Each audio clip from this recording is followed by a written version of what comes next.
Assalamualaikum warahmatullahi wabarakatuh. Perkenalkan, nama saya Rahma Aisyah Fitri. Saya dari kelas 3C Akuntansi Manajerial. Kali ini saya akan menjelaskan mengenai kecurangan atau fraud. Kecurangan atau fraud perlu dibedakan dengan kesalahan atau errors. Kesalahan dapat dideskripsikan sebagai unintentional mistakes atau kesalahan yang tidak disengaja.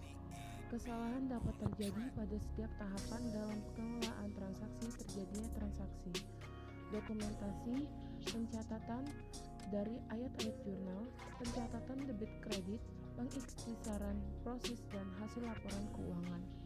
Apabila suatu kesalahan adalah disengaja, maka kesalahan tersebut merupakan kecurangan atau fraudulent.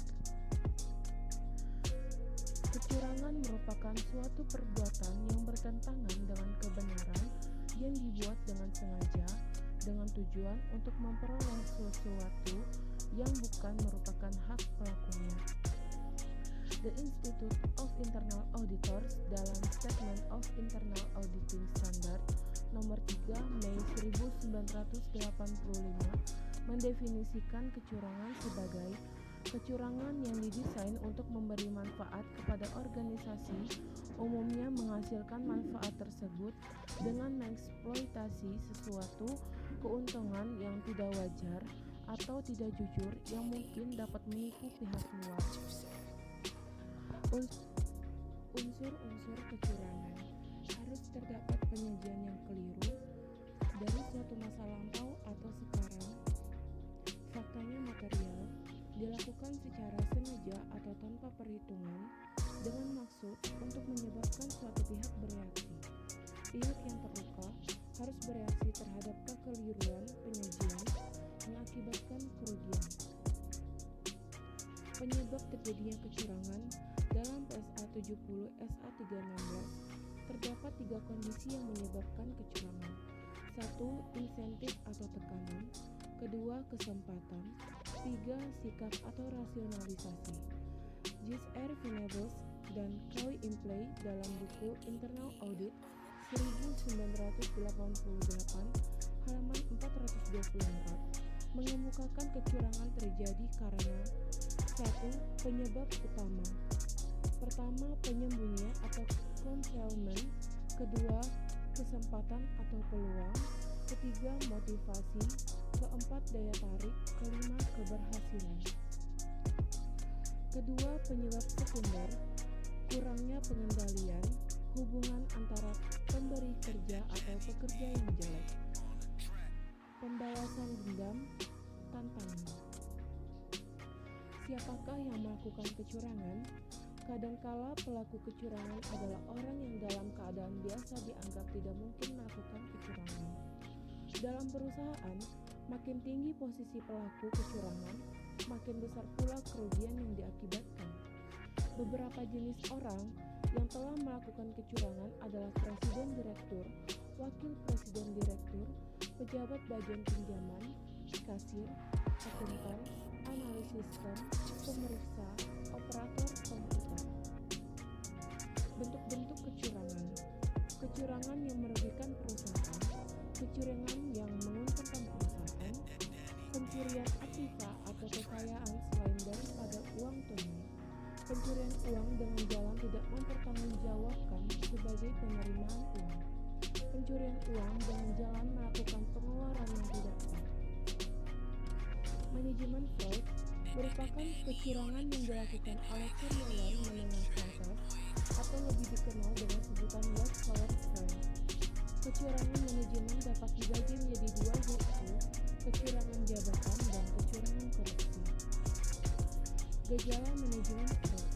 Keterlambatan laporan yang konsisten, manajer yang secara reguler mengerjakan tanggung jawab bawahannya, ketidaktaatan terhadap arahan atau kebijakan dan prosedur perusahaan, pembayaran kepada pemasok didukung bukti kopi daripada bukti asli, komisi tidak sebanding dengan kenaikan penjualan.